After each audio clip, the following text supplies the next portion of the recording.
Hi everyone, welcome back to my channel. আজকে আমি বানাবো গুড়ের পায়েস। আজকে আমি বানাচ্ছি গুড়ের পায়েস। তার জন্য আমি ড্রাই ফ্রুটসটাকে একটু রোস্ট করব ঘিতে। অন করে নিয়েছি পিওর গরুর ঘি বানানো, তো সেই ঘিটাই আমি আজকে ইউজ করব। এই দেখো লেখা আছে মায়াপুর, তো মায়াপুরের ঘিটা আমি ইউজ করে ড্রাই ফ্রুটগুলোকে রোস্ট করব আর পায়েসটাও করবো। চলো তাহলে দেখি। এই দেখো আমি সব ড্রাই ফ্রুটসগুলোকে দিয়ে দিয়েছি। তো আজকে আমি গুড়ের পায়েস করছি। তো হয়ে গেছে আমার ভাজা। ওই ঘিটাতে চালটা ভিজিয়ে একটু নেড়ে নিচ্ছি, ঘিটা মাখিয়ে নিলাম। দেখো আমি যে চালটাকে ড্রাই করেছিলাম, মানে একটু রোস্ট করেছিলাম ঘিতে, সেই চালটাকে এবারে আমি দুধে অ্যাড করে দিয়েছি। এবারে এখানে ফুটিয়ে সেদ্ধ করবো দুধের মধ্যে। আমার দুধটা ফুটছে, এইদিকে এই যে একজন দাঁড়িয়ে আছে আমার সাথে রান্না করছে।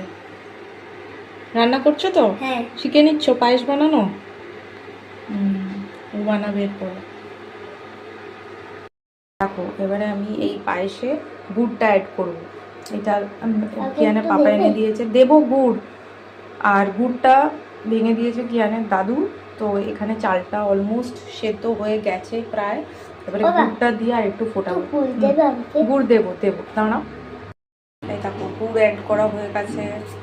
গুড় অ্যাড করতেই কালারটা একদম চেঞ্জ হয়ে গেছে।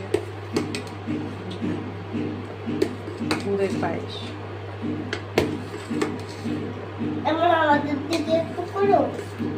আমাদের দিকে কিয়ান কি বলছো? কিয়ান তো খাওয়া স্টার্ট করে দিয়েছে। খেজুর খাচ্ছি। আমি যে ড্রাই ফ্রুটসগুলো ঘিয়ে রোস্ট করে রেখেছিলাম সেগুলো আমি এর মধ্যে অ্যাড করে দিয়েছি। আই এম সরি, আমি সব টেক নিতে পারছি না, বিকজ আমার সাথে কিয়ান বাবু আছে এখন, আমাকে যেহেতু করতে হচ্ছে একাতে। বাট আমি সব অ্যাড করেছি এর ভেতরে। এখন এটা আরেকটু ফোটাবো। এই দেখো আমাদের গুড়ের পায়েস একদমই রেডি, উইথ লক আছে। বাট এটা সত্যি মানে বাইরে থেকে, ক্যামেরার বাইরে তো অসাধারণ দেখতে লাগছে, আর খেতেও খুব ভালো হয়েছে। পুরোটাই আমি চিনি দিইনি, গুড় দিয়ে বেশিরভাগটা করেছি। It's really really good in test. গুড়ের